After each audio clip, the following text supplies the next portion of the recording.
Nestor Gibbs here with theboxingvoice.com. I'm here with John Scully, trainer of Mr. Flores. So, John, what do you guys take out of tonight's performance from Flores? I mean, it was a firefight. It was the type of, when I first started training, I'll tell you, when I first started training him, I said, I know you knocked everybody out. They're all not going to go out. You're going to have to go the distance. You're going to have to deal with tough guys. You know, I didn't think it would necessarily be this soon, but that guy was here to fight. He was difficult. He was throwing wide punches, but he wasn't afraid to throw them.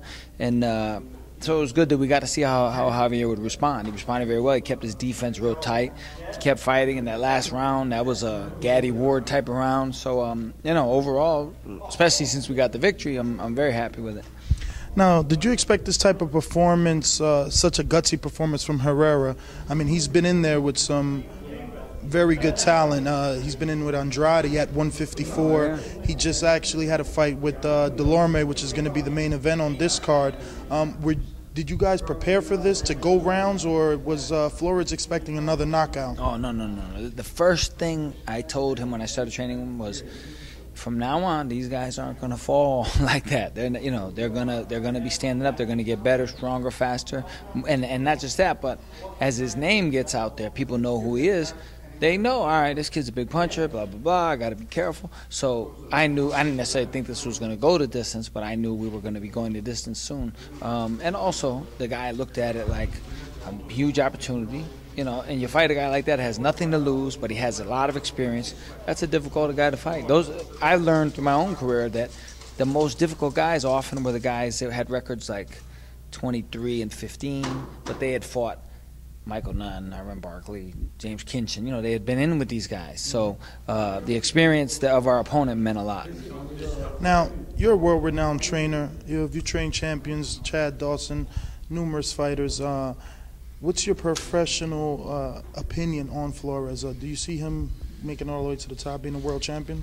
I think he could. He's got a long ways to go. You know, there's a lot of things need to be worked on, and tonight was an indication of that. But he gained a ton of valuable experience tonight, and I was very excited to see the way he came through, especially the last 2 rounds. I mean, that was like championship rounds. For an 8-round fight, that was the championship rounds, and he won the championship rounds. So I certainly think he has a chance. You know, a lot of guys, realistically, you could train a kid and go, you know, I'm turning this kid pro out of the Golden Gloves. He's a good fighter, but I know he's not going to be champion. There's no way he's going to be champ. He'll be a good fighter. He'll do good, but he'll have some fun. He'll make some money, but he's not going to be champ. I mean, this kid, I'm not going to say he's a champion, but he could be. He's got that type of potential. Now, in the 4th round, he was able to hit Herrera with 4 consecutive left hands, and Herrera kept coming forward in Mexican fashion. Were you and Flores at all surprised by that?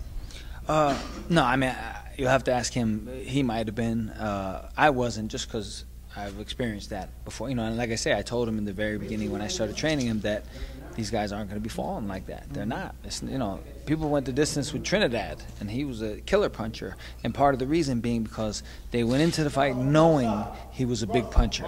So they got a mental block up to take punches better. When you know a guy's a real dangerous threat, there's an invisible thing in your head that goes up and makes you a little bit stronger. A lot of big punchers early on, they knock people out because the people don't know them. They don't know, oh, he's a great puncher. He doesn't have any reputation yet, so they get caught by surprise. So he's not going to catch people by surprise anymore. Everybody knows he's a strong puncher, but now they know that he can suck it up and go the distance.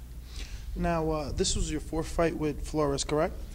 No. This is my first fight. First fight? Yeah. This is my first fight. That's what I'm saying. When I started training him, I said, these guys aren't going to be falling. You know, don't get used to that. I know you're 7-0 with 7 knockouts, but don't get used to that. And tonight was a perfect indication of that. Absolutely. So how soon are you looking to get him back in the ring? I mean, hopefully the show with Adrian Broner in Atlantic City, there's talk that we're going to be on that show. So I hope so. That's great. That's great. Well, this is theboxingvoice.com. I'm Nestor Gibbs. This is John Scully. Do you have any social media you want to shout out at this time?